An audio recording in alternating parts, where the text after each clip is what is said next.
Hello everyone. I hope that you all are doing good.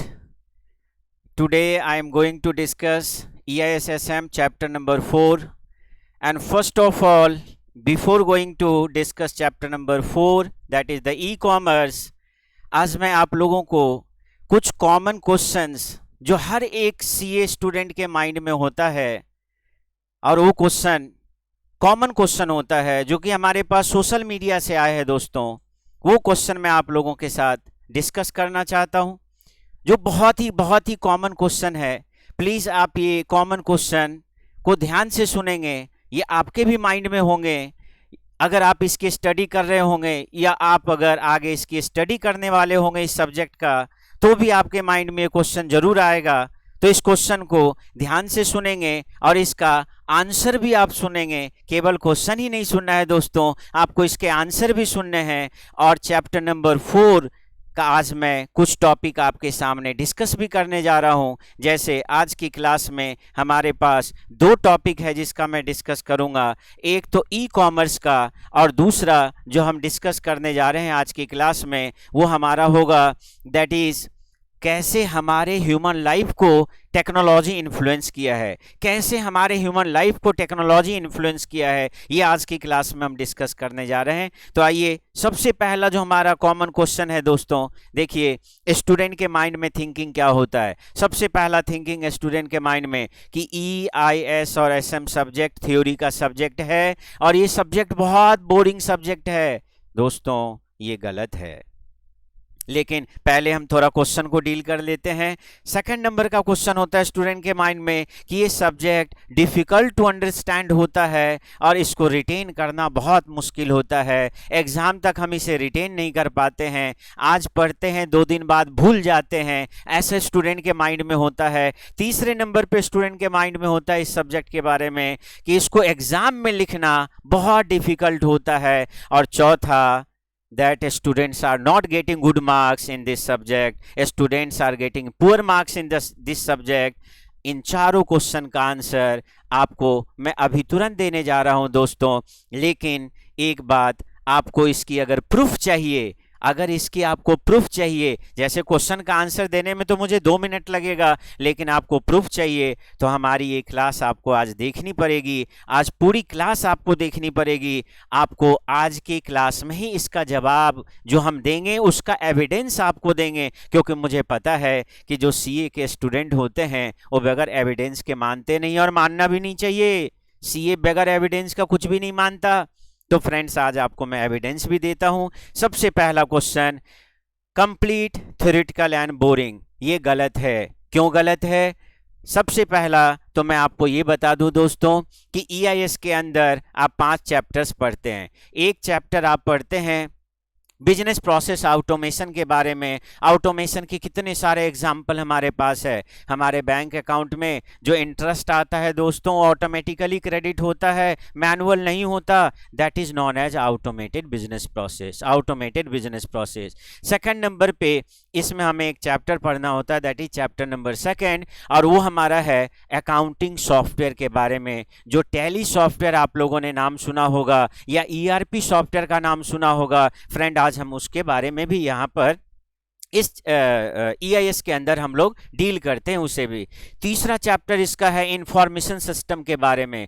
What information system? Google search is one of the big information system. What information system? Aarogya Setu app is one of the big example of what, that is information system. Information system, railway information system means information system is the combination of hardware, software, database network that deliver information at the time we need, at the time we need।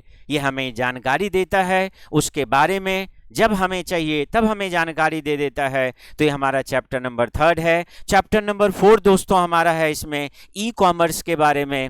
तो हम e commerce, अब देखिए कितना practical है e commerce, हम day to day life में उसे इस्तेमाल करते हैं। और 5वां चैप्टर है दोस्तों जिसमें हम इसके अंदर पढ़ते हैं that is core banking system के बारे में। अब आप ही बता दो, core banking system, banking day to day life का मतलब 1 से लेके 5 चैप्टर्स तक अगर देखा जाए, सारे के सारे प्रैक्टिकल लाइफ से, डे टू डे लाइफ से जुड़ा हुआ है, तो पहला तो बिल्कुल गलत है। अब आइए सेकंड नंबर पे आते हैं, difficult to understand and retain. Difficult to understand and retain friends, frankly speaking, ये चीज़ आपके साथ तभी हो सकता है जब आपके गाइड का सिलेक्शन गलत हो। गाइड का सिलेक्शन गलत होने पे जरूर डिफ़िकल्ट टू अंडरस्टैंड होगा एंड डिफ़िकल्ट टू रिटेन होगा। मैं कई बार मैं सोचता हूँ कि टेक्नोलॉजी कितना मुश्किल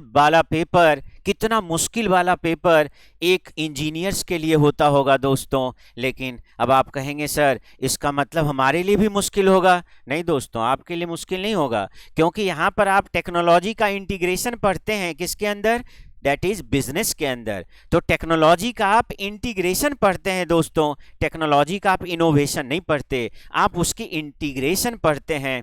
बट एक बात, जो गाइड हमारे होते हैं फ्रेंड, अगर उस गाइड भी आपकी तरह, स्टूडेंट की तरह ही स्टडी मटेरियल्स को पढ़ के और आपको पढ़ाना चाहेंगे तो निश्चित रूप से डिफ़िकल्ट होगा। लेकिन अगर वो टेक से भी गाइड होंगे, अगर वो टेक्नोलॉजी का उनके पास मतलब प्रायर नॉलेज होगा, अगर टेक्नोलॉजी में उन्होंने कहीं से एमसीए, जैसे मैं एमसीए और एमफिल हूँ, टेक्नोलॉजी में एमसीए का मतलब होता है master of computer application, right. मेरे पास 20 इयर्स का एक्सपीरियंस है केवल और केवल टेक्नोलॉजी को डील करने का, टेक्नोलॉजी को पढ़ाने का। तो ऐसे अगर टेक्नोलॉजी वाले आप टेक सेवी से अगर इसकी क्लास लेते हैं, निश्चित रूप से आपको ये सब्जेक्ट डिफ़िकल्ट नहीं होगा।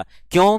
क्योंकि वो आपको विजुलाइज कराएंगे। दोस्तों, कोई भी चीज़ विजुलाइज तभी होता है, विजुलाइजेशन तभी होती है जब आप उसके नॉलेज उस कंटेंट से ज़्यादा आपके पास नॉलेज हो, तब आप किसी को विजुलाइज करा पाते हो। तो अगर विजुलाइजेशन के साथ स्टडी किया जाए, जो आज मैं आपको इसके अंदर करके दिखाने जा रहा हूं, तभी मैंने कहा एंड तक आपको क्लास देखनी है, एंड तक क्लास देखनी है। मैं आज आपको प्रूव कर दूंगा कि ये सब्जेक्ट डिफ़िकल्ट नहीं है।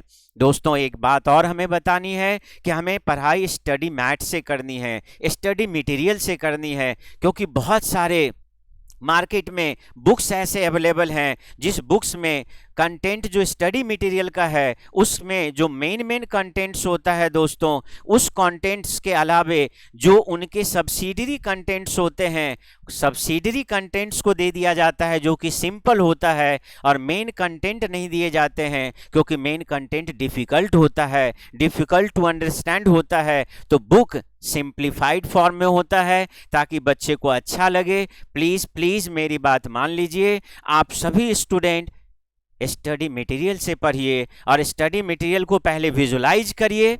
विजुलाइज करके जब आप अंडरस्टैंड करेंगे तो रिटेन भी रहेगा, निश्चित रूप से रिटेन रहेगा। मैंने कई जगह पर प्रूफ किए हैं, बच्चे कहते हैं जी हाँ जी रिटेन रहता है। अब आइए तीसरे नंबर पे। हाँ, बीच में मैं एक बात फिर बोलना चाहूँगा कि आज की जितने भी आंसर मैं दे रहा हूँ, इसका एविडेंस मैं दूंगा आज की क्लास में ही। सो प्लीज़ आप हमारे साथ एंड तक इस क्लास में बने रहेंगे। नेक्स्ट है difficult to write answer at examination. बिल्कुल भी नहीं होगा दोस्तों। जब आपका कॉन्सेप्ट रिटेन होगा और जब आप कॉन्सेप्ट को विजुलाइज कर लेते हैं, फिर आप उसे स्टडी कर लेते हैं, राइट, आप उसको अपनी वर्डिंग में भी लिख सकते हैं। केवल इंस्टीट्यूट का जो स्टडी मैट का हेडिंग्स है, सर केवल आपको हेडिंग लेना है, हेडिंग के अलावा बाकी सारी चीज़ आपको अपना रखना है दोस्तों। कभी भी इंस्टीट्यूट के लैंग्वेज, बहुत सारे लोग कहते हैं दोस्तों ये तो पागल बनने वाली बात होगी कि स्टूडेंट के स्टडी मटेरियल के 400 पेजेस का जो कंटेंट होता है उसको एज इट इज हम कैसे रट सकते हैं। कोई नहीं रट सकता है दोस्तों, कोई नहीं रख सकता है। नेक्स्ट हुआ पुअर मार्किंग बाय इवैल्यूएटर। देखो, मैं आपको गारंटी के साथ कहता हूँ ये भी गलत है, क्योंकि हमारे स्टूडेंट इस सब्जेक्ट में, EIS के सब्जेक्ट में 90 का अटेम्प्ट करके आए और उनको 87 मिला। 90 का अटेम्प्ट करके 87 मिला दोस्तों, 3 मार्क्स ही तो कम हुए, उसके 3 मार्क्स ही तो कम हुए।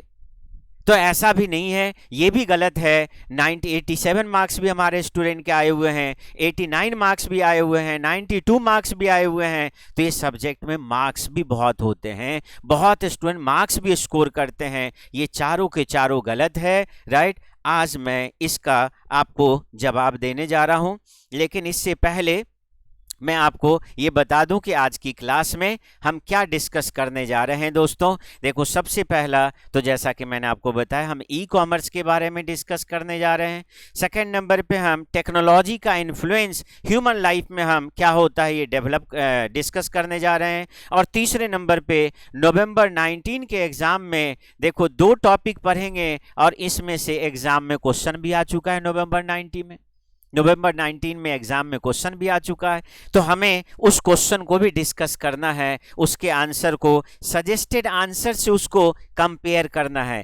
पहले मैं आपको लिखना सिखाऊंगा, पहले आप हमारे साथ लिखेंगे, और लिखने के बाद फिर आप एग्जाम के जो सजेस्टेड आंसर है वहां से आप कंपेयर करेंगे, और आप खुश होके जाएंगे। बिल्कुल आज की क्लास में जो 4 क्वेश्चंस हमने आपको बताया है उसका एविडेंस आपको मिलेगा दोस्तों, निश्चित रूप से आपको उसका एविडेंस मिलेगा। अब आइए नेक्स्ट आते हैं यहाँ पर अगला क्वेश्चन जो हमारे पास था, नेक्स्ट क्वेश्चन ई कॉमर्स के बारे में, चैप्टर नंबर 4 जो कि हमारा ई कॉमर्स है। तो अब इसकी हम शुरुआत कर लेते हैं दोस्तों।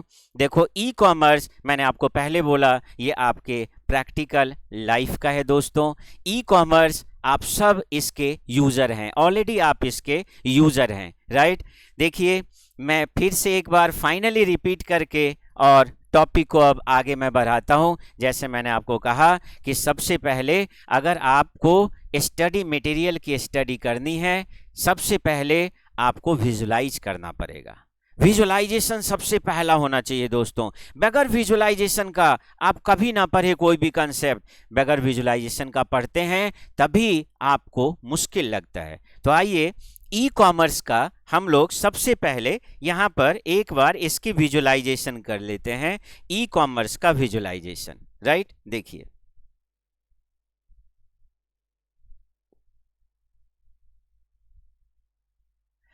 फ्रेंड्स, ये ई कॉमर्स के विजुलाइजेशन में सबसे पहला तो देखिए हमारे पास क्या है यहाँ पर, e commerce.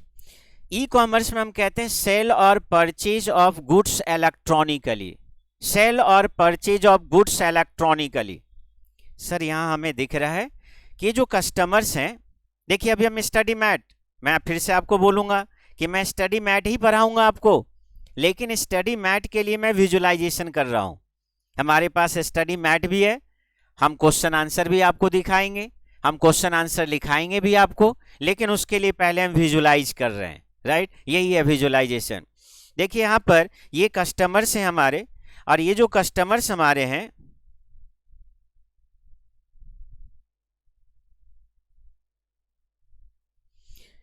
These are the customers. ये कस्टमर्स यहाँ ई कॉमर्स सिस्टम को यूज कर रहे हैं। ई कॉमर्स सिस्टम का मतलब हुआ दोस्तों, जैसे हम अगर कहें अमेजॉन का, तो ये अमेजॉन के यूजर हैं, या फ्लिपकार्ट के ये यूजर हैं। नेक्स्ट इन्होंने प्रोडक्ट को सेलेक्ट किया। देखो, प्रोडक्ट सिलेक्शन क्या होता है, जैसे आप किसी स्टोर्स पे जाते हो सामान लेने के लिए, तो स्टोर्स पे आपके पास थैला होता है, और आप क्या करते हैं, सामान लेके उस थैले में डालते हो, तो ये हुआ प्रोडक्ट का सिलेक्शन।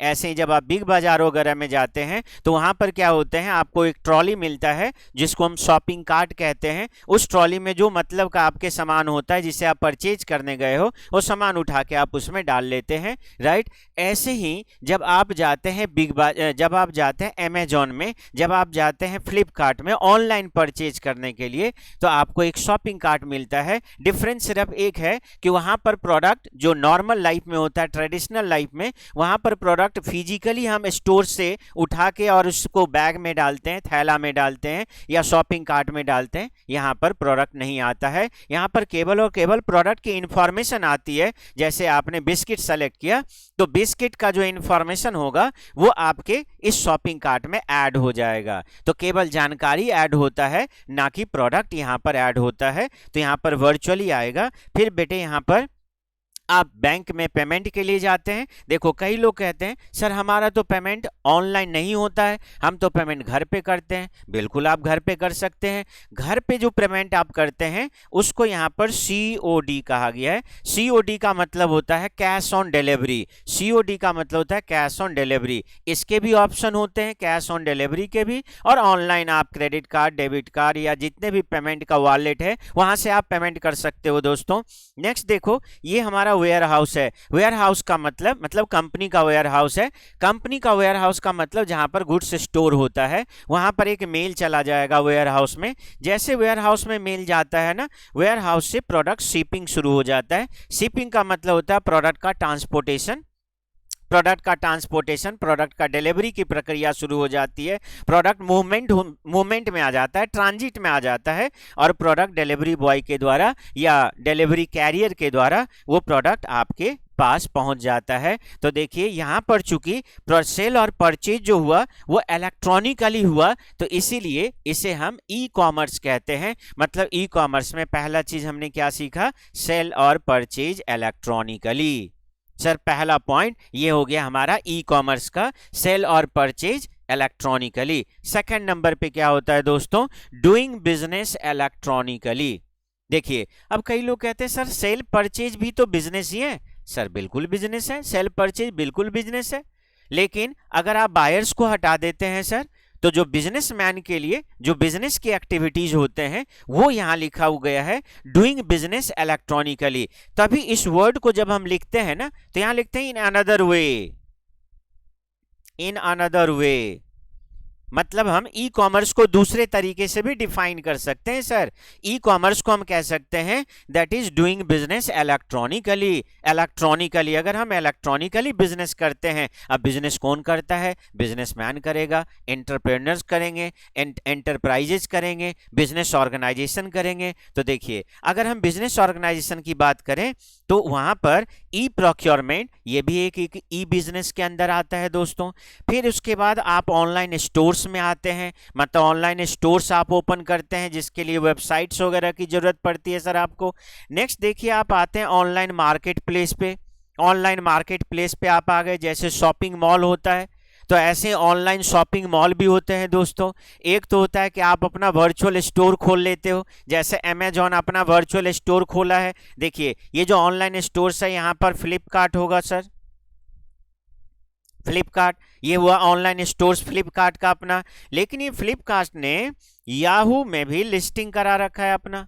अब याहू क्या है जानते हैं सर, याहू एक शॉपिंग मॉल है, शॉपिंग मॉल है जो कि एक मार्केट प्लेस देता है, ऑनलाइन मार्केट प्लेस देता है। ऐसे कई सारे मार्केट प्लेस है जहां पर अगर आप अपने वेबसाइट की लिस्टिंग करा देते हैं तो वहां से आपको ट्रैफिक मिल जाता है। ट्रैफिक का मतलब होता है कि जो कस्टमर्स वहां आते हैं ना, वो कस्टमर्स आपको मिल जाता है सर, कस्टमर्स मिल जाता है। नेक्स्ट है यहाँ पर ऑनलाइन कम्युनिटीज। ऑनलाइन कम्युनिटीज देखिए ऑनलाइन कम्युनिटीज क्या होता है, अब जैसे वर्चुअल कम्युनिटीज। वर्चुअल कम्युनिटीज का मतलब अब मैं आपको बताऊंगा, जैसे हम कहते हैं जोमेटो के बारे में, जैसे हम कहते हैं फेसबुक के बारे में, जैसे हम कहते हैं व्हाट्सएप के बारे में। दोस्तों यहाँ से ना हमारे बहुत बड़े ग्रुप होते हैं ऑनलाइन कम्युनिटीज का, जहाँ से अगर हमारे को एक्सेस मिल जाए तो हम अपना प्रोडक्ट वहाँ बेच सकते हैं। जैसे आप इमेजिन करो अगर कोई ऐसा ऑनलाइन ग्रुप बना हुआ है, ट्विटर एक ग्रुप है, और ट्विटर का एक्सेस हमें मिल जाए, जिस ट्विटर के पास 500 करोड़ कस्टमर्स हैं, 500 करोड़ कस्टमर्स हैं,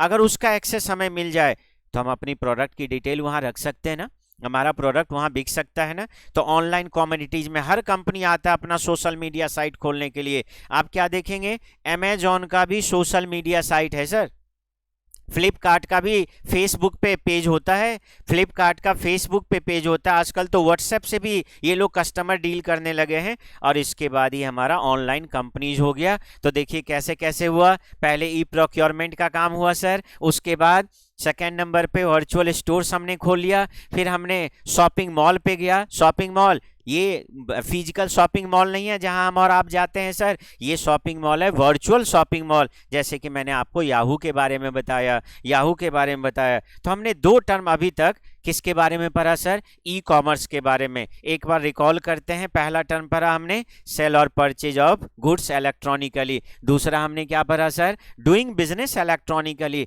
अब आइए तीसरे नंबर पे, इसमें जब आप इलेक्ट्रॉनिकली करते हैं सर, तो यहाँ पर आप टेक्नोलॉजी के यूज करते हैं। बगैर टेक्नोलॉजी के यूज का ना तो कोई सर्विस प्रोवाइडर आपको सर्विस डिलीवर करा सकता है और ना तो कोई बायर प्रोडक्ट परचेज कर सकता है। मतलब बायर को प्रोडक्ट परचेज करना है तो बायर को भी टेक्नोलॉजी यूज करना है, और सर्विस प्रोवाइडर को आपको सर्विस डिलीवर करना है सर, उसे भी क्या देना है आपको, उसके लिए आपको उसे टेक्नोलॉजी को यूज करना है। सर क्या क्या टेक्नोलॉजी यूज होता है, देखिए यहाँ पर है माइक्रो कंप्यूटर्स का इस्तेमाल होगा सर, मिनी कंप्यूटर्स का इस्तेमाल होगा, पर्सनल कंप्यूटर्स का इस्तेमाल होगा, सुपर कंप्यूटर भी यूज होते हैं, लैपटॉप यूज होते हैं, टैबलेट यूज होते हैं टेक्नोलॉजी के रूप में। सर मोबाइल भी तो यूज होगा, मोबाइल भी यूज होगा, बिल्कुल यूज होगा। सर यहाँ पर वेबसाइट भी तो होगा टेक्नोलॉजी में, बिल्कुल होगा, वेबसाइट भी होगा टेक्नोलॉजी में। सर यहाँ पर मोबाइल ऐप भी तो होगा, हाँ जी मोबाइल ऐप भी होगा टेक्नोलॉजी में। So these are the technologies, ये सब टेक्नोलॉजीज। मतलब बगैर टेक्नोलॉजीज का आप ई कॉमर्स में नहीं जा सकते। तो ई कॉमर्स में बायर्स के लिए भी टेक्नोलॉजी यूज करना जरूरी होता है, और सर सेलर्स के लिए भी टेक्नोलॉजी यूज करना जरूरी होता है। तो जब भी हम ई कॉमर्स लिखें तो हमारे को 3 पॉइंट मिल गया सर ई कॉमर्स के लिए। पहला पॉइंट क्या मिला ई कॉमर्स के लिए कि ई कॉमर्स सेल और परचेज ऑफ गुड्स इलेक्ट्रॉनिकली। दूसरा पॉइंट क्या मिला सर ई कॉमर्स के बारे में, तो ई कॉमर्स के बारे में मिला डूइंग बिजनेस इलेक्ट्रॉनिकली। सर तीसरा पॉइंट क्या मिला ई कॉमर्स के बारे में, तो इसमें टेक्नोलॉजी का यूज होता है। क्या क्या टेक्नोलॉजी यूज होता है सर आपके सामने है, आप इस टेक्नोलॉजी का नाम लिख सकते हैं कि इसमें डेस्कटॉप यूज होगा, इसमें माइक्रो कंप्यूटर यूज होगा, इसमें सुपर कंप्यूटर का यूज होगा, लैपटॉप का यूज होगा, मोबाइल ऐप का इस्तेमाल होगा। सर इतना याद नहीं रहता है ना, तो कोई बात नहीं, 2-3 पॉइंट लिख दीजिए, 2-3 पॉइंट लिखे और ईटीसी लगा दीजिएगा। ईटीसी बहुत अच्छा एक टेक्निक है, बहुत अच्छा एक टूल है आप लोगों के लिए, जो टूल काम करता है। ईटीसी का फुल फॉर्म जानते हैं आप, इसका फुल फॉर्म होता है एंड ऑफ थिंकिंग कैपेसिटी।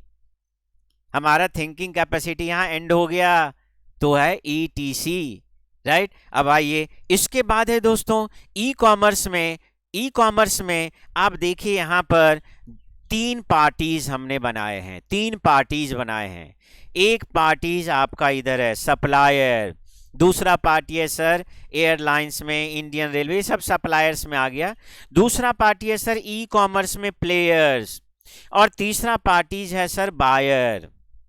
अब आइए सबसे पहली बात सप्लायर, जो सर्विस सप्लाई देता हो या जो आपको गुड्स की सप्लाई देता हो वो सप्लायर हो गया। हमें ये समझना पड़ेगा कि अमेजॉन के पास जो भी प्रोडक्ट बिकते हैं वो अमेजॉन उसके सप्लायर खुद नहीं होते सर, अमेजॉन तो एक इंटरमीडियरी हो गया, अमेजॉन तो ई कॉमर्स का प्लेयर हो गया।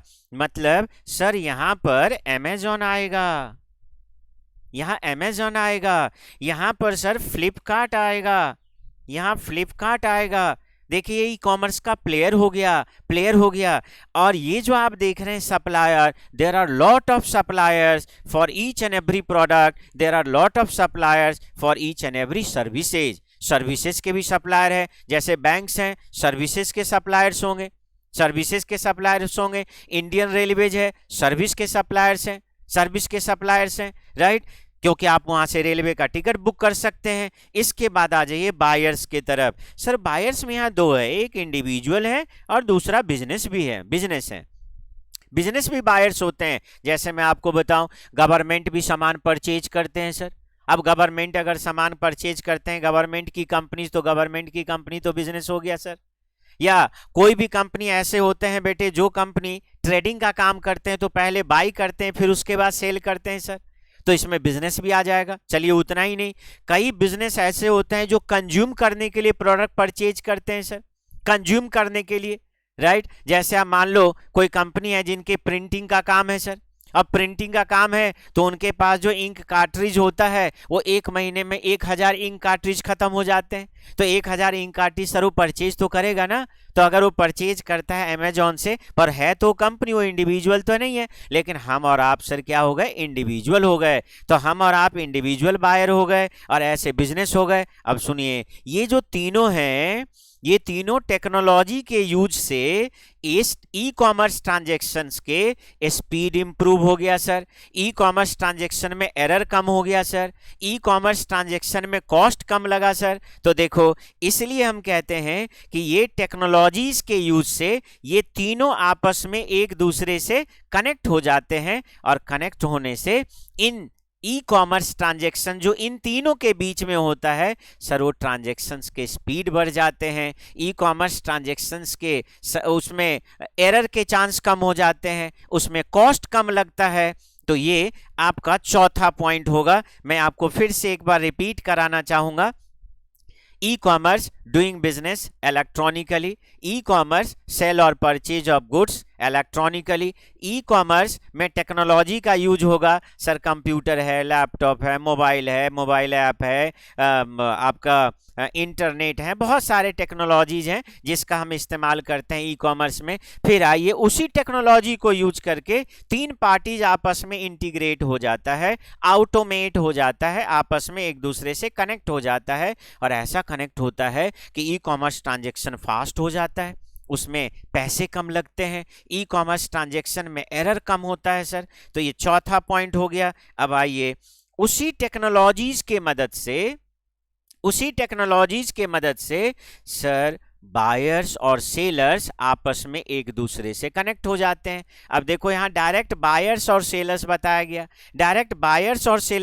गया कि एक दूसरे से कनेक्ट हो जाते हैं ई कॉमर्स वेबसाइट का इस्तेमाल करके, और इसके लिए यहाँ पर यूज होता है टेली कम्युनिकेशन नेटवर्क। देखो एक नया वर्ड आया है आपके लिए दोस्तों कि बायर सेलर कनेक्ट होता है टेली कम्युनिकेशन नेटवर्क के माध्यम से। एक बात ध्यान रखना, कई बार ऐसा होता है कि स्टडी मटेरियल्स की अगर हम बात करें तो हमारी स्टडी मैट में बहुत सारे ऐसे वर्ड्स होते हैं दोस्तों, जो वर्ड्स रिपीटिशन होते हैं पर वो रिक्वायर्ड भी होता है, और आपको उसे लिखना भी है। क्यों लिखना है मैं ये भी बता देता हूं आपको। आपके जो पेपर होता है वो पेपर चेक करने वाले कोई ना कोई चार्टर्ड अकाउंटेंट होंगे। ये पेपर अगर वो चार्टर्ड अकाउंटेंट है तो दोस्तों उन्होंने जब खुद स्टडी किया होगा तो उस समय में ये पेपर नहीं रहा होगा, मतलब इस रूप में नहीं रहा होगा, तो निश्चित रूप से उनके पास टेक्नोलॉजी, अब चार्टर्ड अकाउंटेंट हैं तो टेक्नोलॉजी की नॉलेज उतना कहाँ से होगा। अब वो तो ठहरे अकाउंट्स के एक्सपर्ट, वो ठहरे ऑडिट के एक्सपर्ट, लेकिन पेपर तो यहाँ चेक करना है। अब पेपर चेक करना है तो भाई क्या करेंगे, तो पेपर चेक करने के लिए इंस्टीट्यूट उन्हें देती है सजेस्टेड आंसर। तो उनके पास जो सर सजेस्टेड आंसर होता है ना, उसमें से वो चेक करते हैं, कंपेयर करते हैं।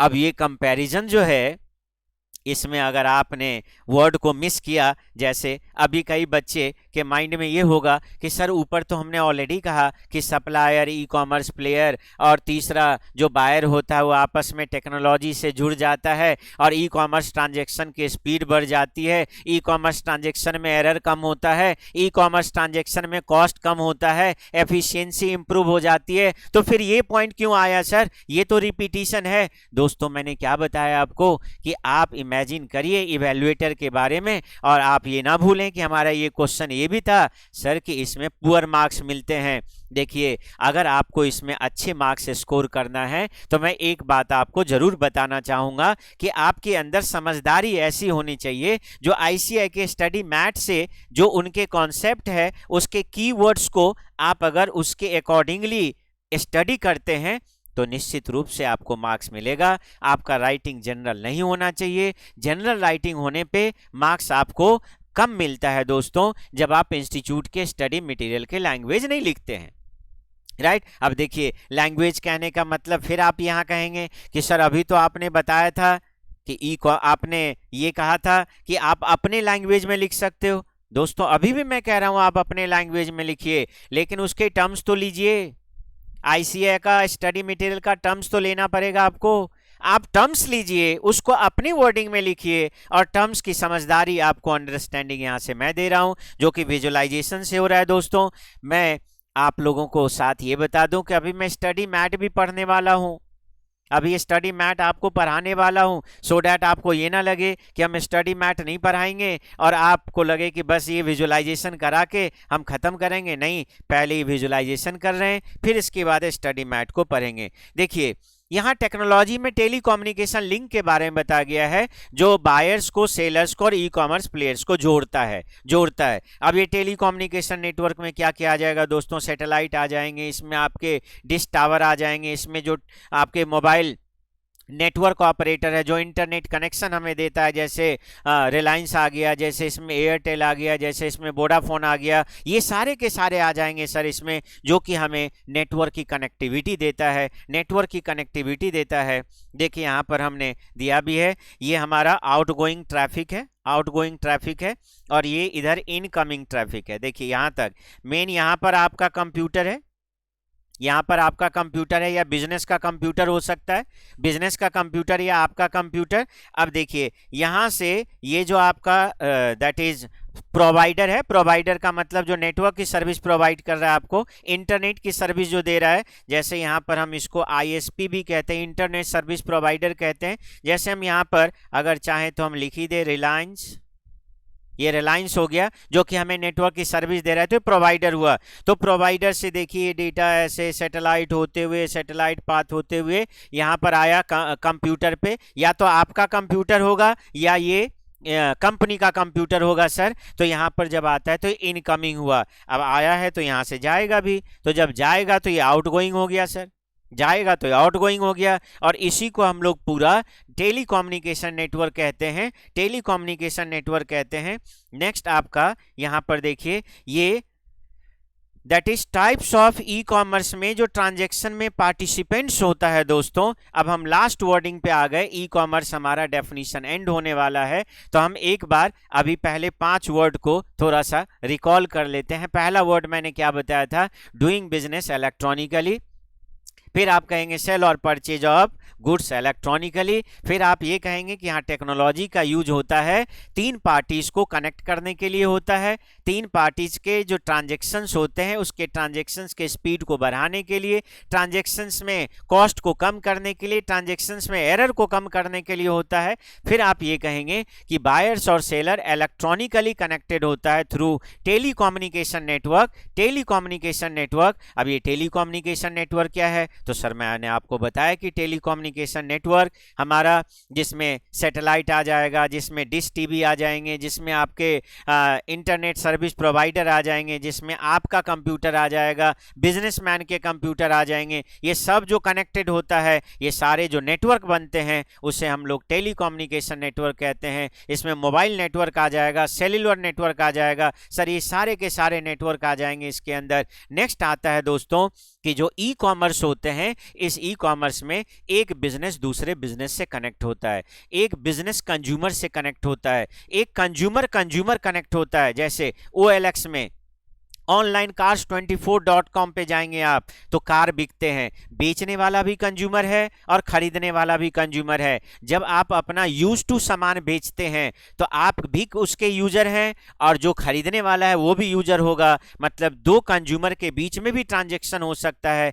उसे हम कंज्यूमर टू कंज्यूमर कहते हैं। जब आप गवर्नमेंट के ऑफिस से कोई काम करते हैं दोस्तों तो उसे हम लोग गवर्नमेंट टू कंज्यूमर कह सकते हैं, कंज्यूमर टू गवर्नमेंट कह सकते हैं, कंज्यूमर टू बिजनेस कह सकते हैं। तो ये डिफरेंट टाइप्स के ई कॉमर्स का बिजनेस मॉडल है, मतलब इनके आपस में ऑटोमेशन होता है। बिजनेस से बिजनेस का ट्रांजैक्शन का ऑटोमेशन होगा, बिजनेस से कंज्यूमर के ट्रांजैक्शन का ऑटोमेशन होगा, कंज्यूमर से बिजनेस के ट्रांजैक्शन का ऑटोमेशन होगा, कंज्यूमर टू कंज्यूमर के ट्रांजैक्शन का ऑटोमेशन होगा। और ये जो ऑटोमेशन होता है फ्रेंड्स, ये automation reliable and secure mode में होता है। मतलब अगर कोई पार्टी ऐसा जो कि थर्ड पार्टी हो और जिनके पास प्रॉपर एक्सेस नहीं हो, प्रॉपर चैनल नहीं हो, यूजर आईडी पासवर्ड नहीं हो, तो वो इसको यूज नहीं कर सकता सर। उसको यूज वही कर सकता है जिसके पास प्रॉपर यूजर आईडी और पासवर्ड होगा।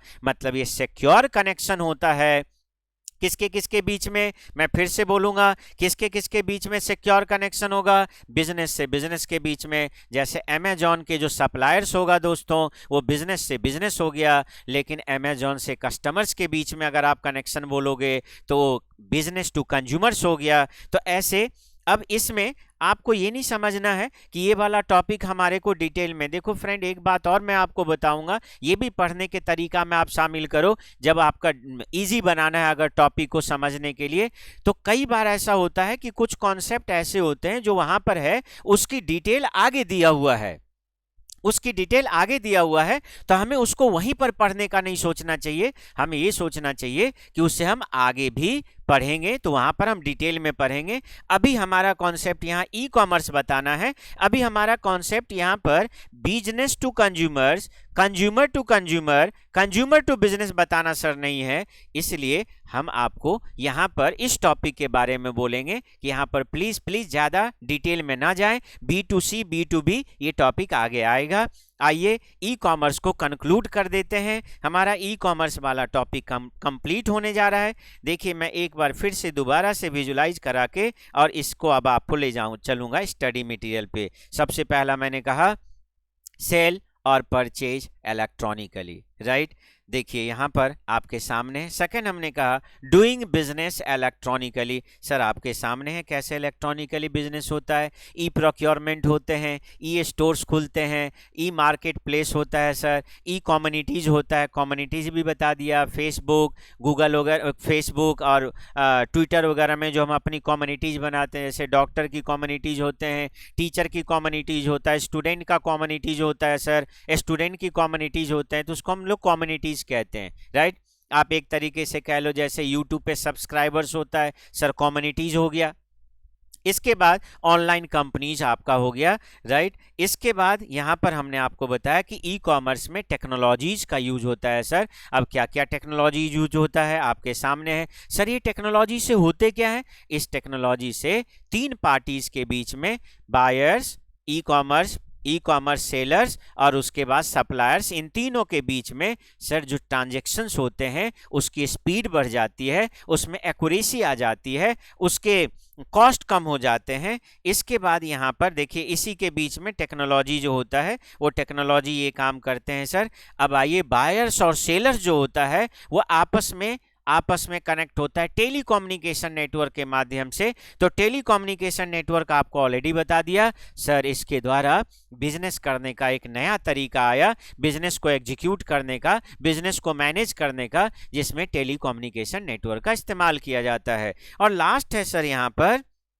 दैट इज कि ऑटोमेशन होता है डिफरेंट बिजनेस ट्रांजैक्शंस के, डिफरेंट ई कॉमर्स ट्रांजैक्शंस का ऑटोमेशन होता है किसके किसके बीच में, तो बिजनेस से बिजनेस के बीच में, बिजनेस से कंज्यूमर के बीच में, कंज्यूमर से बिजनेस के बीच में। अब जैसे मैं ऑटोमेशन का आपको एक एग्जांपल बता देना चाहता हूं दोस्तों। देखिए आपने ऑनलाइन ऑर्डर कर दिया प्रोडक्ट का, जब आप ऑनलाइन ऑर्डर कर देते हैं प्रोडक्ट का तो क्या होता है, आपके पास मैसेज आना शुरू हो जाता है कि अब आपका प्रोडक्ट यहाँ तक पहुँचा, इतने तारीख को आपको डिलीवरी मिलना है, राइट। अब आइए उससे भी और ज़्यादा बता देता हूँ। कई बार ऐसा होता है दोस्तों कि हमारे पास जो प्रोडक्ट हम ढूंढना चाहते हैं वो प्रोडक्ट वहाँ पर अवेलेबल नहीं होता है, तो हम क्या करते हैं, उस कंपनी के पास हम अपनी विश को लिस्ट कर देते हैं, अपनी विश को, मतलब जो हम खरीदना चाहते हैं उसको, वो तो है नहीं अभी, तो उसे हम लिस्ट कर देते हैं उस कंपनी के पास।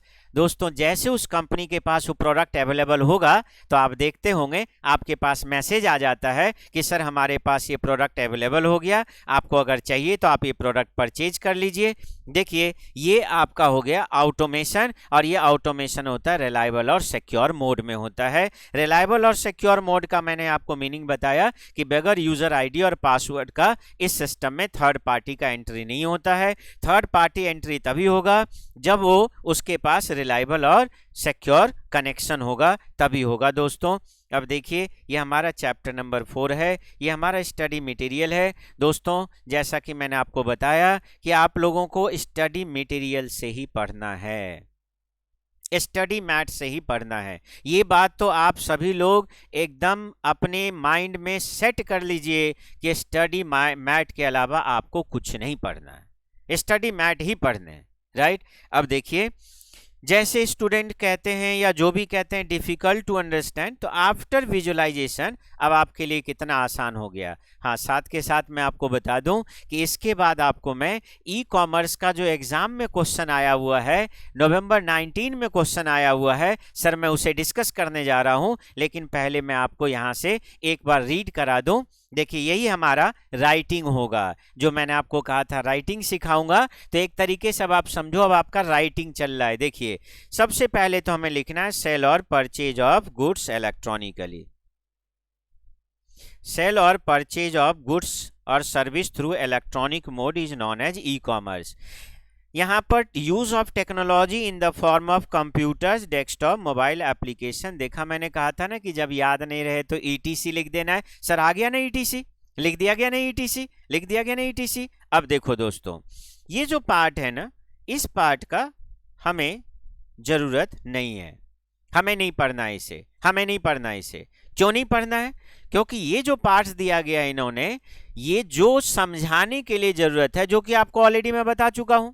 और इसमें कई बार होता है इसका इन्वेंशन कब हुआ, आविष्कार कब हुआ, दिस डैट, तो सर उससे हमारे को कोई मतलब नहीं है कि आज के डेट में लोग मोबाइल ज़्यादा यूज कर रहे हैं, पहले लोग मोबाइल कम यूज करते थे, इंटरनेट का यूज बढ़ने लगा है। सर ये सब से हमारे को कोई ज़रूरत नहीं है, ये ई कॉमर्स के लिए ज़रूरत नहीं है सर, क्योंकि ई कॉमर्स इसका कोई लेना देना नहीं है। ये कह रहा है कि ई कॉमर्स इतना जो पॉपुलर हो रहा है वो क्यों हो रहा है, राइट? तो इसका जवाब, इसका क्वेश्चन हमारे लिए रेलेवेंट नहीं है, राइट? हमारे को यहां से शुरू करना है। देखो फिर से टॉपिक आ गया ना ई कॉमर्स, राइट? अब यहां पर क्या कहते हैं, e commerce is the process of doing business electronically, जो कि मैंने आपको बताया था सर।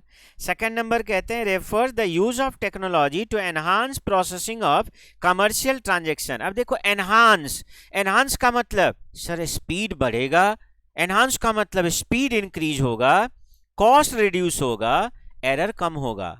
ये हुआ प्रोसेसिंग को एनहांस करना, प्रोसेसिंग को एनहांस करना, स्पीड अप करना, राइट? अब देखो बिटवीन किसके किसके बीच में, तो company, customers and business partners.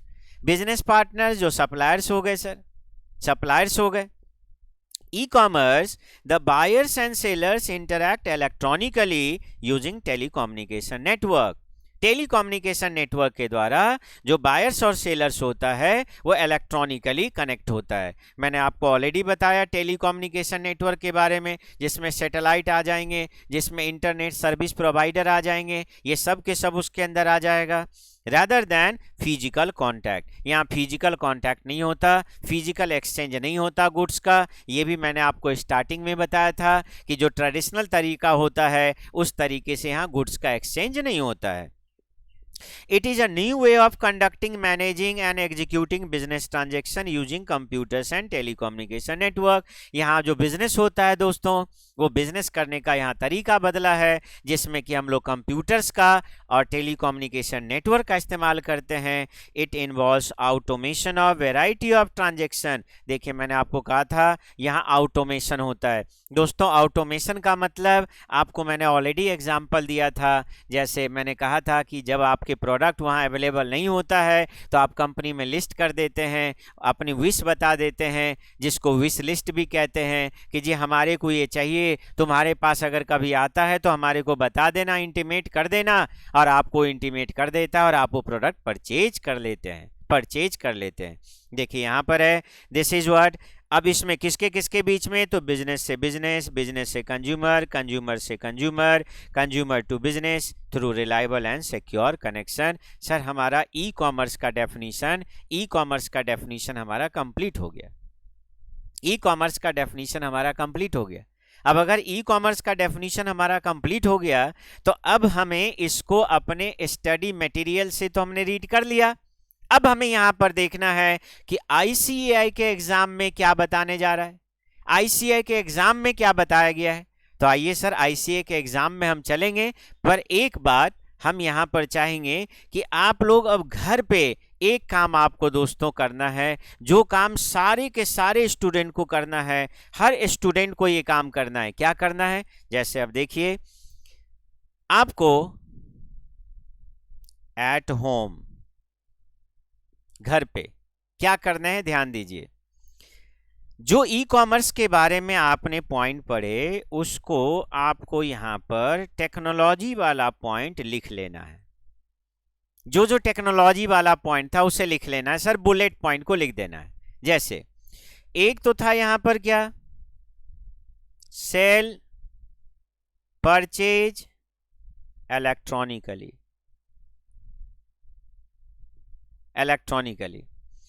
और दूसरा क्या था सर, डूइंग बिजनेस इलेक्ट्रॉनिकली। इसको नोट करेंगे आप लोग, प्लीज नोट करेंगे। ई कॉमर्स के बारे में cell purchase electronically, doing business electronically. दोस्तों मैंने कई स्टूडेंट को देखे हैं, ओ पुराना तरीका, क्या तरीका जानते हैं? जैसे पहले कभी एकेडमिक क्लास में किया करते थे, छठी क्लास, सातवीं, आठवीं, नौवीं, 10वीं क्लास में किया करते थे। क्या करते थे, क्लास में टीचर पढ़ाते थे, फिर घर आते थे तो एक फेयर कॉपी तैयार करते थे और भाई 4, 5, 10 कलर निकालते थे। उस कलर से अच्छे तरीके से मतलब टाइम पास होता था। टाइम पास नहीं करने हैं दोस्तों, आप प्रोफेशनल एग्जाम में हो, आप प्रोफेशनल कोर्स करने आए हो, आपको अपनी तरीका बदलनी पड़ेगी। और ये अब तरीका है कि अब आपको पूरा सेंटेंस नहीं लिखना है सर, नहीं लिखना है पूरा सेंटेंस आपको।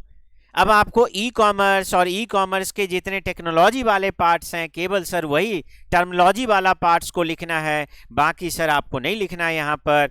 अब आइए तीसरा पॉइंट क्या था, याद करो कि इसमें टेक्नोलॉजी यूज होता है सर, टेक्नोलॉजी का यूज होता है। और क्या क्या टेक्नोलॉजी यूज होता है तो आपको याद ही होगा कि इसमें कंप्यूटर्स का यूज होगा सर, इसमें मोबाइल का यूज होगा सर, इसमें मोबाइल ऐप का यूज होगा सर, मोबाइल ऐप का इस्तेमाल होगा। तो ये आपके टेक्नोलॉजी वाले टर्म्स हो गए, राइट।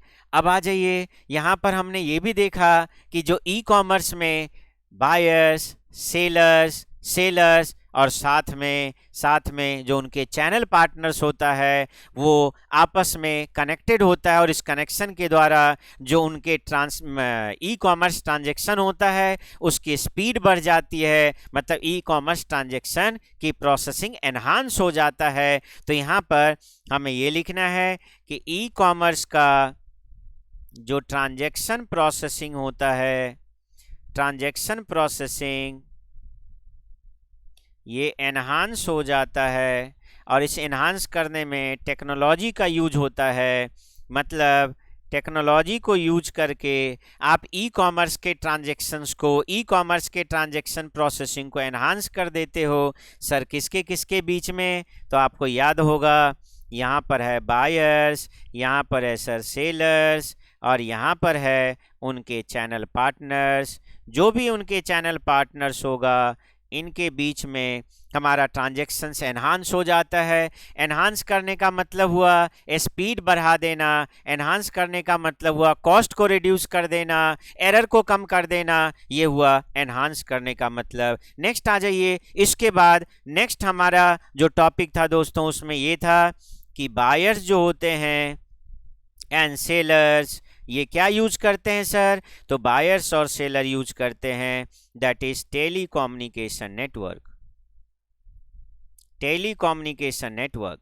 तो बायर्स और सेलर टेलीकम्युनिकेशन नेटवर्क का इस्तेमाल करते हैं, टेलीकम्युनिकेशन नेटवर्क का इस्तेमाल करते हैं आपस में कनेक्ट होने के लिए सर। उतना ही नहीं, इसी टेलीकम्युनिकेशन नेटवर्क का इस्तेमाल बिजनेसमैन करते हैं, इसी का इस्तेमाल बिजनेस ऑर्गेनाइजेशन करते हैं। किस काम के लिए करते हैं, बिजनेस के ट्रांजैक्शन को एग्जीक्यूट करने के लिए, उसे मैनेज करने के लिए, उसे ऑर्गेनाइज करने के लिए। तो ट्रांजैक्शन को ऑरिजिनेट करने के लिए, ट्रांजैक्शन को एग्जीक्यूट करने के लिए, ट्रांजैक्शंस को मैनेज करने के लिए, ट्रांजैक्शन को ऑर्गेनाइज करने के लिए, इस काम के लिए वो टेलीकम्युनिकेशन नेटवर्क का इस्तेमाल करते हैं। और लास्ट पॉइंट में आ गए दोस्तों कि यहाँ पर ऑटोमेशन होता है।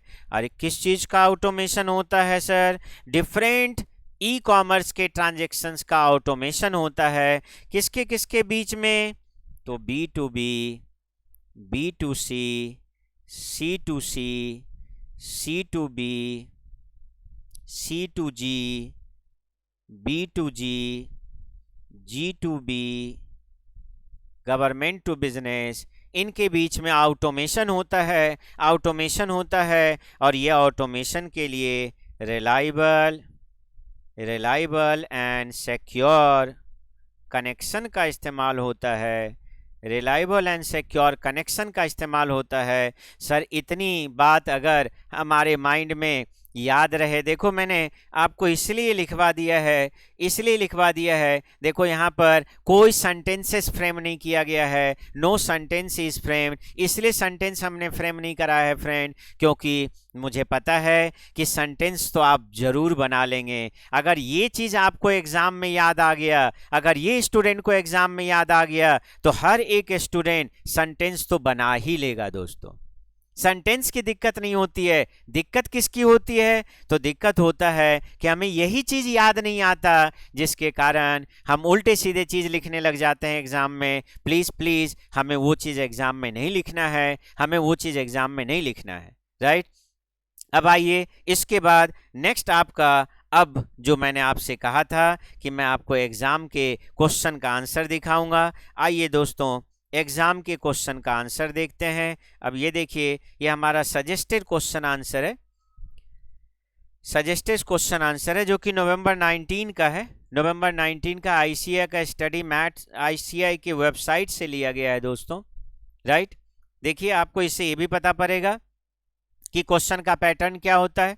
सेक्शन नंबर ए आपका सेक्शन नंबर ए जो होता है वो आपका EIS होता है। देखिए यहाँ लिखा हुआ है, पहला क्वेश्चन कंपलसरी है और बाकी 3 क्वेश्चन का आंसर देना है 4 में से, मतलब एक क्वेश्चन तो हमें छोड़ना है, तो पहला क्वेश्चन कंपलसरी हो गया और बाकी 4 में से 3 का जो आंसर हमें देना है, राइट।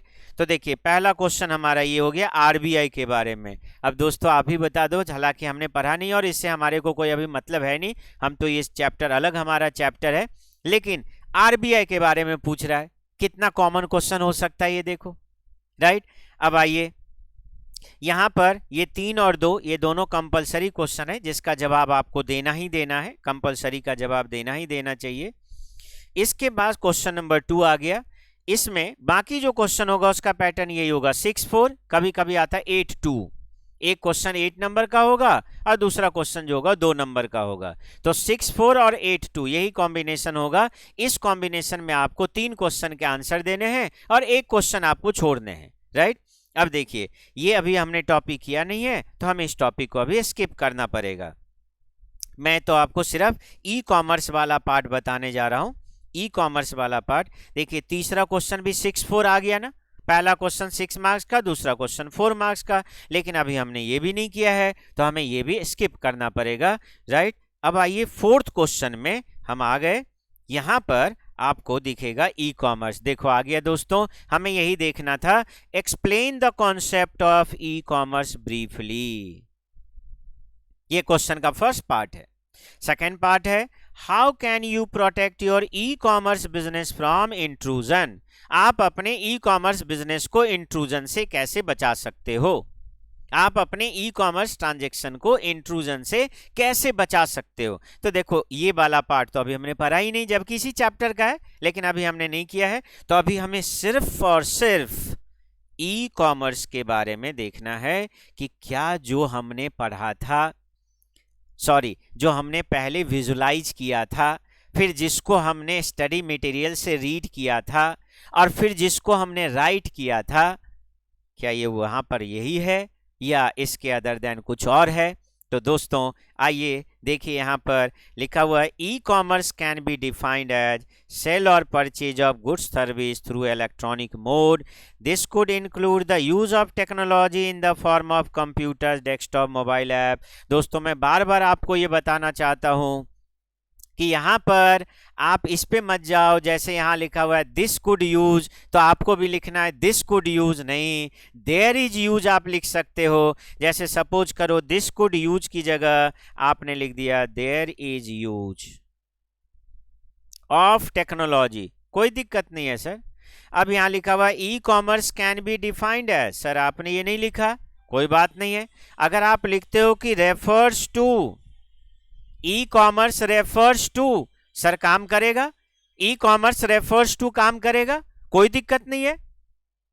तो मतलब मेरा क्या कहना है यहां पर कि आप एज इट इज ना रटे सेंटेंस को, हाँ सेंटेंस रटने चाहेंगे तो आपके लिए वाकई ये डिफिकल्ट होगा, फिर तो मुश्किल होगा। इसीलिए प्लीज प्लीज आप सेंटेंस को ना रटें, सेंटेंस को ना रटें। अब आइए नेक्स्ट है यहाँ पर, it refers the use of technology to enhance processing of commercial transaction between company its customers and business partners. याद होगा मैंने कहा था बायर सेलर्स और बिजनेस पार्टनर्स के बीच में टेक्नोलॉजी जो होता है वो ट्रांजैक्शन के स्पीड को बढ़ा देता है, उसके एरर को कम कर देता है, राइट। और उसमें तीसरा पॉइंट बताया था कि उसमें कॉस्ट को कम कर देता है। देखो यही पॉइंट आ गया यहाँ पर। नेक्स्ट है it involve the automation of variety of business to business and business to consumer. अब देखो यहाँ पर कुछ पॉइंट इन्होंने कट कर दिए, जैसे वो जो पॉइंट था वहां पर कि बायर्स और सेलर्स जो होता है वो आपका टेलीकम्युनिकेशन नेटवर्क से कनेक्टेड होता है, और बिजनेसमैन इसको नया तरीका लिया है बिजनेस को एग्जीक्यूट करने का, बिजनेस के सर्विस को डिलीवर करने का, जिसमें वो टेलीकम्युनिकेशन नेटवर्क का इस्तेमाल करते हैं। उस पॉइंट को उन्होंने स्किप किया। क्यों दोस्तों, आपका जो स्टडी मैट है वो स्टडी मैट थोड़ा अपडेट हुआ है, ये पुराना नवंबर 19 के बाद अपडेट हुआ है, तो अपडेट में 2 सेंटेंस वहां पर ऐड किए गए।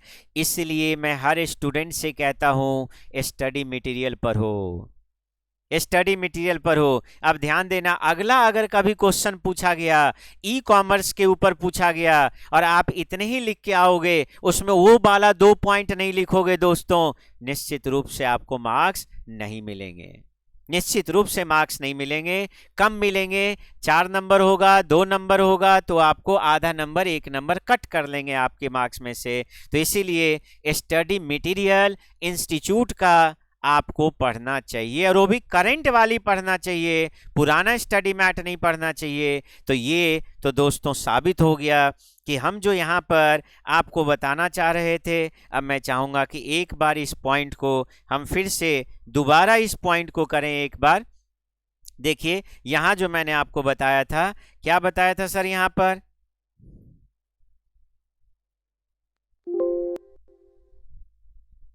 देखिए अब एक बार हम थोड़ा सा अपने क्वेश्चन को फिर से रिपीट कर रहे हैं दोस्तों, रिकैप कर रहे हैं। देखो मैंने कहा था ये थ्योरेटिकल और बोरिंग नहीं है दोस्तों। आपको याद होगा, क्या आपको ई कॉमर्स पढ़ते हुए थ्योरेटिकल लगा? क्या आपको ई कॉमर्स की जो बात मैं बता रहा था वो बोरिंग लगा आपको? क्या वो डिफ़िकल्ट टू अंडरस्टैंड था? क्या आप उसे रिटेन नहीं कर पाए? क्या आपके पास रिटेंशन नहीं है? अच्छा, चौथे नंबर पे, क्या आपके एग्जाम में अगर क्वेश्चन आता है आज जो आपने लिखा, तो क्या उस पर मार्क्स आपको नहीं मिलेगा? सर आपको मार्क्स मिलेगा उसके ऊपर। क्यों नहीं मार्क्स मिलेगा? जैसा इंस्टीट्यूट चाहते हैं वैसा ही आप लिख रहे हैं। लेकिन हाँ एक बात, अगर आप अपनी स्टडी मैट के अलावा किसी और से करते हैं तो दोस्तों प्रॉब्लम है, फिर तो परेशानी है। लेकिन अगर आप अपनी स्टडी केवल और केवल स्टडी मटेरियल, वो भी लेटेस्ट वाली स्टडी मटेरियल से करते हैं, साथ के साथ विजुलाइज किए बगैर कोई भी स्टडी ना करें, पहले विजुलाइज करें फिर स्टडी करें, तब आप देखिए कि कॉन्सेप्ट कितना। और साथ में एक बात और, अपना नोट्स जरूर तैयार करें, और अपना नोट्स तैयार कभी भी प्रॉपर सेंटेंस में ना करें, एकदम पूरा हिस्ट्री बना के ना करें, उतना ना लिख दें कि आपको रिकॉल करते समय, याद करते समय, रिवाइज करते समय वो फिर से एक बुक दिखे आपको। नहीं, ऐसे में आपको कभी नहीं करना है दोस्तों। आपको जो अपना हैंड्स नोट बनाने हैं उसमें आपको केवल और केवल टर्मिनोलॉजीज वाले टर्म्स को लिखना है, none of the other terms. आपको इसके अलावा कोई टर्म्स नहीं लिखना है। तो देखिए मैंने आपको कहा था कि यहाँ पर हम क्या डिस्कस करने जाएंगे। मैंने कहा था दोस्तों कि हम ई कॉमर्स को डिस्कस करेंगे। ई कॉमर्स का डिस्कशन हमारा कंप्लीट हुआ, राइट। अब हमने आपको उससे एग्जाम के क्वेश्चन भी दिखा दिए। सेकंड एक और टॉपिक है दोस्तों, जिसमें है influence of technology in human life, और नवंबर 19 के एग्जाम में ये तो आपको मैंने ऑलरेडी करा दिया। तो एक टॉपिक हमारा इस आज की क्लास के लिए और रहता है, प्लीज आप इस टॉपिक को भी जरूर देखें, इस टॉपिक को देखें और इसमें आपको और क्लियर पता चलेगा। और इंटरेस्टिंग है ये वाला टॉपिक कि कैसे स्टूडेंट के वो कॉन्सेप्ट, गलत कॉन्सेप्ट, वो मीथ जिसके बारे में वो कहते हैं कि स्टडी मटेरियल बहुत डिफ़िकल्ट है या EIS सब्जेक्ट ही डिफ़िकल्ट है, इसको एग्ज़ाम में नहीं लिख सकते, रिटेन नहीं हो पाता है। दोस्तों आइए इन सब का जवाब ढूंढते हैं यहाँ पर, राइट। आइए सबसे पहले यहाँ पर जैसा कि मैंने आपको बताया कि हम इसे विजुलाइज करेंगे। देखिए यहाँ पर है entry of technology in every aspect of human life. Human life के हर एक एस्पेक्ट पे टेक्नोलॉजी का क्या इन्फ्लुएंस है ये हमें यहाँ पर देखना है, टेक्नोलॉजी का इन्फ्लुएंस हमें देखना है। देखो सबसे पहला अगर हम देखें टेक्नोलॉजी का इन्फ्लुएंस, तो देखो आप अब यहाँ पर थोड़ा मेमोराइज करेंगे कि 5 एस्पेक्ट में हमें इसे लिखना है, 5 एस्पेक्ट में हमें इसे लिखना है। पहला एस्पेक्ट वेकअप के लिए, दूसरा एस्पेक्ट जहां टेक्नोलॉजी का इन्फ्लुएंस होगा मॉर्निंग चोर्स में, तीसरा एस्पेक्ट गोइंग टू ऑफिस में, चौथा एस्पेक्ट ऑफिस एडमिन में और पांचवा एस्पेक्ट प्रोक्योरमेंट में। मतलब 5 जगह पर हमें देखना है। बाकी स्टूडेंट कहेंगे कि सर क्या और जगह पर टेक्नोलॉजी का इन्फ्लुएंस नहीं है? सर है, हो सकता है, लेकिन आपके स्टडी मटेरियल में 5 दिया इसलिए 5 दिया गया। और यही मैं आपसे कहता हूं कि स्टडी मैट से अपना नाता रिश्ता जोड़ लो। चूंकि आपके स्टडी मटेरियल में 5 आया सर, इसलिए हमने भी 5 यहां पर दिए, हम उससे ज्यादा नहीं दिए, तो 5 ही हमें यहां पर रखना है। दोस्तों देखिए सबसे पहला हमारा है वेकअप में। वेकअप में आइए देखते हैं। देखिए पुराना तरीका है सुबह उठने का, ये ट्रेडिशनल है, ट्रेडिशनल है, मतलब यहां टेक्नोलॉजी का यूज नहीं है सर। दूसरा तरीका उठने का, ये देखो जब बहुत घड़ी मतलब अलार्म पे अलार्म देने लगा और आपको उठने का मन नहीं था तो आपने हथौड़े चला दिए, घड़ी ही तोड़ दी, तो ये भी ट्रेडिशनल है। यहां भी हम टेक्नोलॉजी का इस्तेमाल नहीं कर रहे हैं, यहां पर सर हम टेक्नोलॉजी का इस्तेमाल कर रहे हैं। अब यहां पर कहेंगे स्टूडेंट कि सर यहां टेक्नोलॉजी का क्या यूज है? सर टेक्नोलॉजी का यूज यहां पर ये है कि ये जो मोबाइल है, इस मोबाइल में जब हम अलार्म लगाते हैं तो मोबाइल में ऐसे भी अलार्म सिस्टम है जो ये मोबाइल आपके डे टू डे इवेंट को एनालाइज करके और आप किस चीज को ज्यादा लाइक करते हो, जैसे मान लो कोई फोटोग्राफ्स है जो आप डेली देखते हो, सुबह उठते हो तो देखते हो, सोने जाते हो तो देखते हो, कुछ ऐसे वीडियो हैं जो आप बहुत लाइक करते हो उस वीडियो को, कुछ ऐसे पजल हैं जो पजल आप बराबर गेम जो बराबर आप खेलते हो। तो सर देखो ये जो मोबाइल है, ये मोबाइल आपके इंटरेस्ट को इंटरसेप्ट कर लिया है, आपके इंटरेस्ट को इंटरसेप्ट कर लिया है। मतलब अपने ब्रेन में, अपने इस मोबाइल अपने ब्रेन में आप क्या चाहते हो, किस चीज को लाइक करते हो, ये अपने ब्रेन में ये उसको डिपिक्ट कर लिया है। जैसे अलार्म आपने टाइम दिया 5 बजे 4 बजे सुबह उठने का, सुबह 4 बजे उठने जैसे आप घड़ी में देते थे, सुबह 4 बजे उठने के लिए अब ये मोबाइल अलार्म बजाएगा। आप चाहोगे कि जैसे आप मोबाइल घड़ी को स्नूज करते थे, इसे स्नूज करने के लिए सर ये स्नूज नहीं करने देगा। जैसे आप स्नूज करने जाओगे ना, सर आपके सामने वो फोटो ला के रख देगा, आपके सामने वो वीडियो रख देगा, आपके सामने वो गेम रख देगा, आपके सामने वो पजल रख देगा। अब आप सोचोगे यार पहले पजल को सॉल्व कर लेता हूँ, उसके बाद सो जाऊंगा इस मोबाइल को बंद करके, लेकिन वो पजल तो आपको नींद की हवा निकाल देती है, आपका नींद टूट जाता है। दोस्तों देखिए ये है यहाँ पर मोबाइल अलार्म का, ये जो आप पर्सन को देख रहे हैं, ये पर्सन ऐसा नहीं कि नहा धो के तैयार हो के, नहीं, हमारे आपकी तरह ये भी अलार्म से उठे हैं और मोबाइल अलार्म से उठी हैं, और देखिए क्या फ्रेश लग रही हैं, कि लग रहा है कि ये पूरे फ्रेश हो चुके हों, जबकि ऐसी बात नहीं है। इसके बाद आइए सेकंड नंबर पे जो मॉर्निंग चोर्स वाली बात था, उसमें अब क्या होता है, ट्रेडिशनल पुराना तरीका कि किचन में ब्रेकफास्ट बनने का काम होता है, राइट। आपके जो सपोर्टिंग मेंबर होते हैं घर में, वो आपके लिए ब्रेकफास्ट बनाते हैं, या कई बार ऐसा होता है कि आप खुद ब्रेकफास्ट जो होता है वो आप खुद बनाते हैं या आपके सपोर्टिंग मेंबर बनाते हैं, राइट। अब देखिए यहाँ पर मॉर्निंग ब्रेकफास्ट जो होता है दोस्तों, यहाँ पर eatlo.com से आ रहा है। मॉर्निंग ब्रेकफास्ट अब जोमेटो से आ रहा है। मॉर्निंग ब्रेकफास्ट अब स्विगी से आ रहा है। टेक्नोलॉजी का मदद यहाँ भी हुआ दोस्तों, यहाँ भी टेक्नोलॉजी का मदद हुआ। तो टेक्नोलॉजी यहाँ भी हमें हेल्प कर दिया कि हम ऐप से देखिए ऑनलाइन ऑर्डर प्लेस कर देते हैं और ऑनलाइन ऑर्डर प्लेस करके हम परचेज कर लेते हैं, राइट। और जो समय हम देते हैं उस समय पे हमारे पास अवेलेबल हो जाता है। अब आइए ऑफिस जाने के लिए, पुराना तरीका था ऑटो रिक्शा बस, है ना, इससे हम ऑफिस जाते थे, अपनी ओन व्हीकल होता था, उससे हम ऑफिस जाते थे दोस्तों। आज का तरीका क्या है ऑफिस जाने का? आप ओला उबर जुगनू को बुलाते हैं, उसका ऐप आपके पास मोबाइल पे होता है। देखिए टेक्नोलॉजी यहाँ भी इन्फ्लुएंस कर दिया, टेक्नोलॉजी यहाँ भी इन्फ्लुएंस कर दिया दोस्तों। मतलब टेक्नोलॉजी कहीं भी नहीं छोड़ेगा आपको, टेक्नोलॉजी हर जगह पर आपको इन्फ्लुएंस कर रहा है। तो 3 जगह पर टेक्नोलॉजी का इन्फ्लुएंस हमने देखा, एक बार हम रिपीट करना चाहेंगे। एक तो हमने सुबह उठने के कार्यक्रम में देखा कि कैसे मोबाइल में जो गेम होता है, जो पजल होता है, या जो वीडियो कुछ होते हैं, या जो फोटोग्राफ्स होते हैं, वो आपको जो आपके इंटरेस्ट का होता है वो आप जब स्नूज करने जाते हैं तो आपको स्नूज नहीं करने देते हैं। सेकंड नंबर पे हमने देखा कि जो ब्रेकफास्ट का काम था वो अब घर के किचन में नहीं बन के अब वो जोमेटो के किचन में बनता है और वहाँ से हमारे पास डिलीवरी होता है दोस्तों, फ्रेश डिलीवरी होता है, जो समय आप बोलते हैं उस समय पे डिलीवरी होता है। तो ये हमने सेकंड नंबर पे देखा।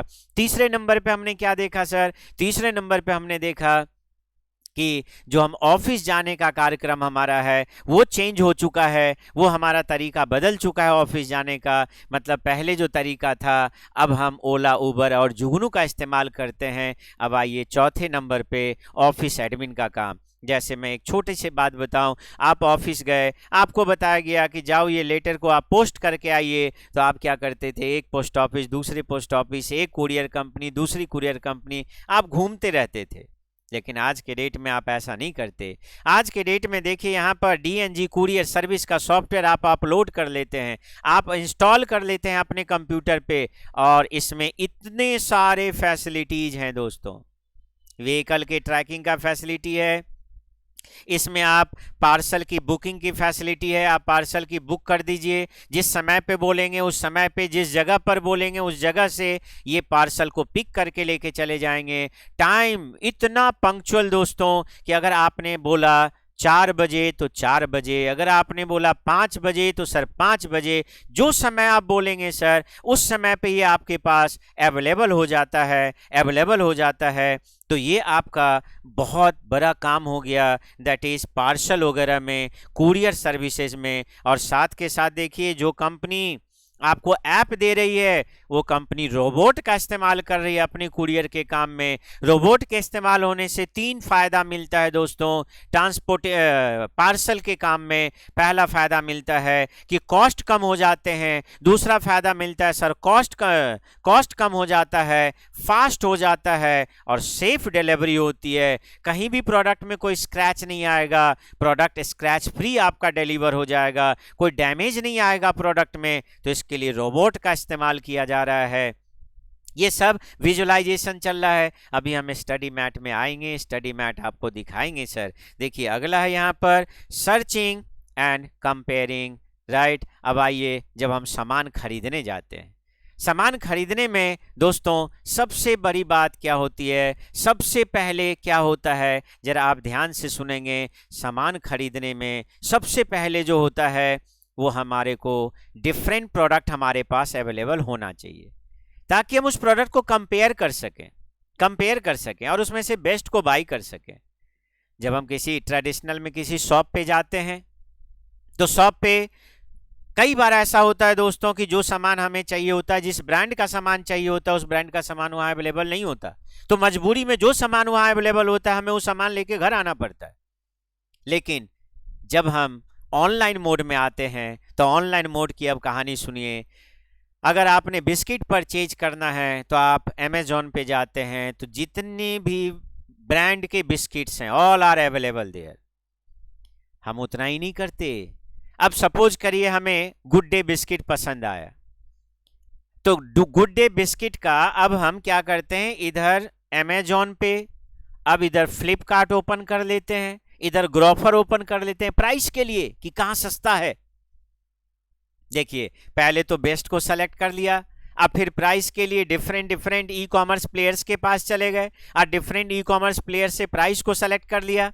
तो देखो कितना फायदा हो गया दोस्तों, कितना फायदा हो गया यहां पर। मतलब यहां पर compare, choose and buy smart ये फैसिलिटी आपको मिल जाता है, ये फैसिलिटी मिल जाता है सर्च करने में, कंपेयर करने में, राइट। ये आपका ई कॉमर्स का, आपका टेक्नोलॉजी का बेनिफिट है जो कि आपके ह्यूमन लाइफ में है। अब एक टॉपिक हमारा और कंप्लीट हुआ, हम तुरंत इस टॉपिक को अपनी स्टडी मटेरियल से देखेंगे। आइए देखते हैं स्टडी मटेरियल से क्या कहता है। यहाँ पर यहाँ देखो लिखा हुआ है how technology has entered every aspect of human life. कैसे टेक्नोलॉजी हमारे ह्यूमन लाइफ के हर एक एस्पेक्ट में इन्वॉल्व हो गया है। देखो सबसे पहला यहाँ पर वेकअप, सुबह उठने के काम में, राइट। अब यहाँ पर है alarm clock with snooze button. दोस्तों देन का मतलब पुराना, traditional, this is the traditional, ये ट्रेडिशनल है हमारा।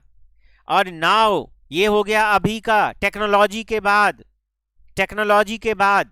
देखिए अब यही मैंने आपको बताया, बगैर गाइड का अगर आप पढ़ते हैं, पढ़ना है स्टडी मैट से, लेकिन गाइड से, सही गाइड के संरक्षण में पढ़ना है, तभी आपका फायदा होगा, तभी आप अच्छे लर्नर बनेंगे, बेस्ट लर्नर बनेंगे, राइट। तो गाइड का सिलेक्शन प्लीज आप सही करें। जब तक गाइड का सिलेक्शन और स्टडी मैट से तो पढ़ना ही पढ़ना है दोस्तों।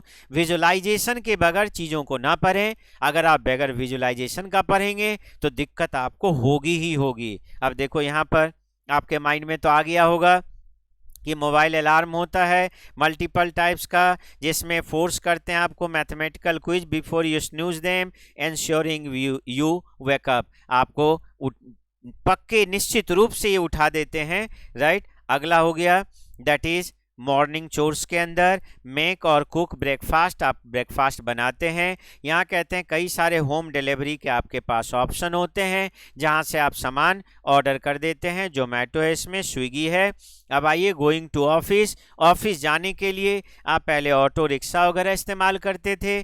आज के डेट में आपके पास मोबाइल ऐप होता है, जिस ऐप से आप जुगनू, ऑटो, ओला, उबर का इस्तेमाल कर लेते हैं।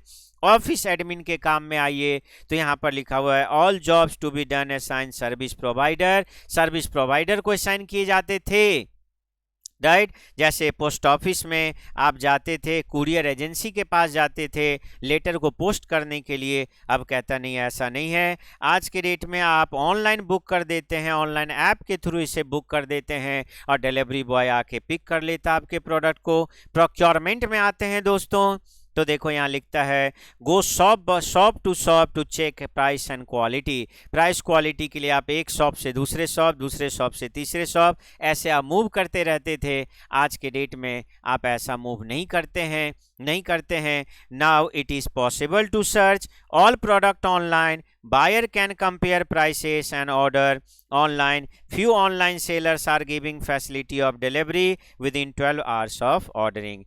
12 घंटे के अंदर भी डिलीवरी आपको मिल जाता है। अब जैसे दोस्तों देखो यहाँ पर इन्होंने अब इस पूरे मॉडल्स को इन्होंने पुराने और नए मॉडल्स का कंपैरिजन भी बता दिया डायग्राम के द्वारा कि पहले क्या होता था, मैन्युफैक्चरर से सामान जाते थे होलसेलर के पास। ये भी होलसेलर्स है, होलसेलर एजेंट, रास्ते में बहुत सारे, एक दूसरा तीसरा एक चेन बन जाता था और फिर यहाँ से जाता था रिटेलर के पास और फिर रिटेलर से यहाँ कंज्यूमर्स प्रोडक्ट को खरीदता था। कंज्यूमर्स या कस्टमर्स जो भी बोलो आप, प्रोडक्ट को परचेज करता था। तो यहाँ पर देखो यहाँ क्या कहते हैं, ये breaking bulk, consolidated supplies and holding inventories. यहाँ पर इन्वेंट्री होल्ड करना पड़ता था, सप्लाई बल्क में ब्रेकिंग होता था, है कि नहीं। तो यहाँ पर अब आइए अब का क्या तरीका है। देखो ई कॉमर्स, ये अभी का तरीका है। ई कॉमर्स का क्या तरीका है, ये हमारा कस्टमर्स है, ये शॉपिंग कार्ट, वही जो बताया था आपको, प्रोडक्ट सेलेक्ट कर लिया, फिर रुपए में गया, रुपए हो गया। जैसे क्रेडिट कार्ड, वीजा, मास्टर्स है, वैसे हमारा भारत सरकार का रुपए एक card network service providing companies बनाया भारत सरकार ने, जो क्रेडिट कार्ड और डेबिट कार्ड की फैसिलिटी प्रोवाइड करता है हमें। अब देखिए, एक मेल गया किसको, कंज्यूमर्स को चला गया, एक मेल मर्चेंट को चला गया। कंज्यूमर्स को मेल गया कि आपका ऑर्डर प्लेस हो गया, मर्चेंट को गया कि इनको सामान डिलीवर करवाइए।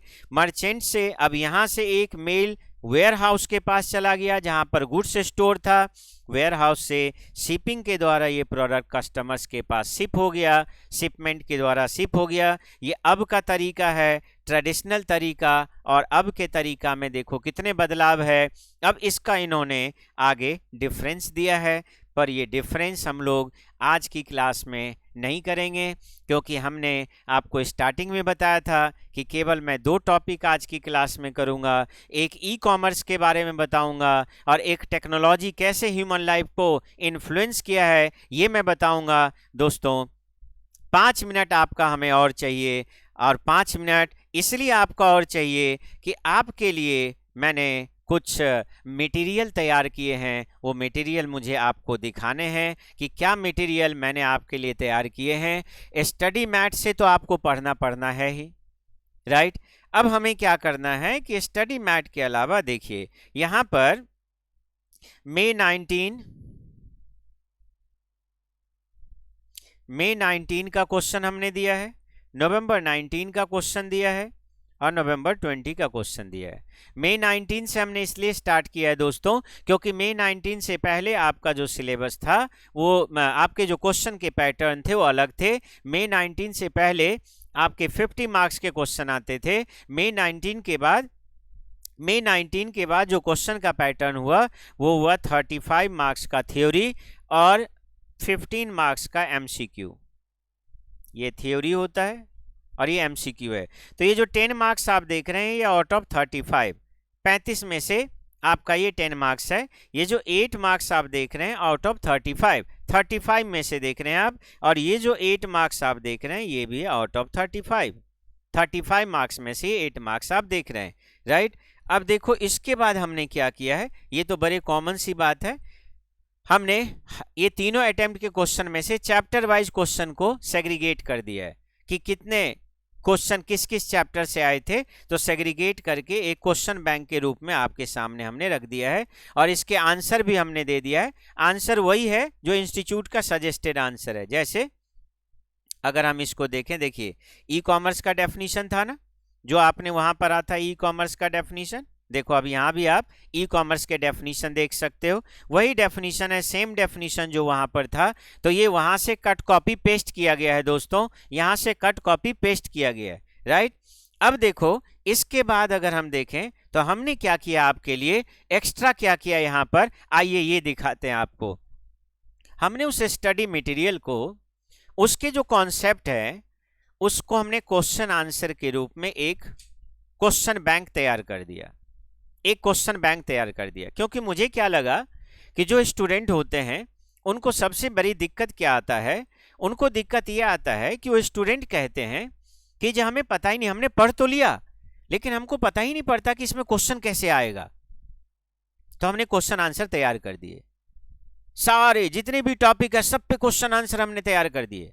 हाँ, एक बात जरूर है कि जो हमने क्वेश्चन आंसर तैयार किया उसमें हमने एक बात का ध्यान रखा कि जो भी क्वेश्चंस हैं, क्या वो क्वेश्चन एमटीपी में आया है कभी, मॉक टेस्ट पेपर में, ताकि हमारे स्टूडेंट को मॉक टेस्ट पेपर अलग से तैयार करने की जरूरत ना पड़े। फिर हमने ये चेक किया कि क्या उस क्वेश्चन में कभी आरटीपी से क्वेश्चन पूछा गया है, तो हमने आरटीपी को देख के अगर हमें क्वेश्चन दिखा तो वहां पर हमने मेंशन कर दिया है। तीसरे नंबर पे, क्या कभी एग्जाम में क्वेश्चन पूछा गया है, हमने मेंशन कर दिया है।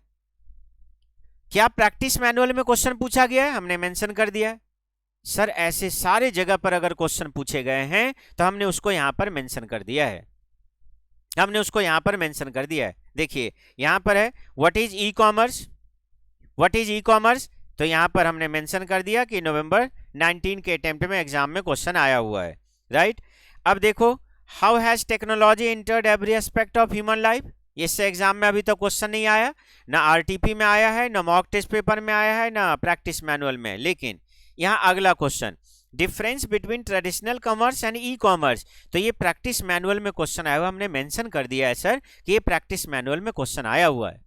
क्वेश्चन आया हुआ है। तो देखिए अब फाइनली क्या हो गया दोस्तों, फाइनली ये हो गया कि आपको विजुलाइज करने हैं, विजुलाइज करने के बाद स्टडी मटेरियल को पढ़ने हैं, फिर अपना हैंड्स नोट तैयार करने हैं और साथ में ये क्वेश्चन आंसर का बुकलेट रखना है, क्वेश्चन आंसर का बुकलेट रखना है।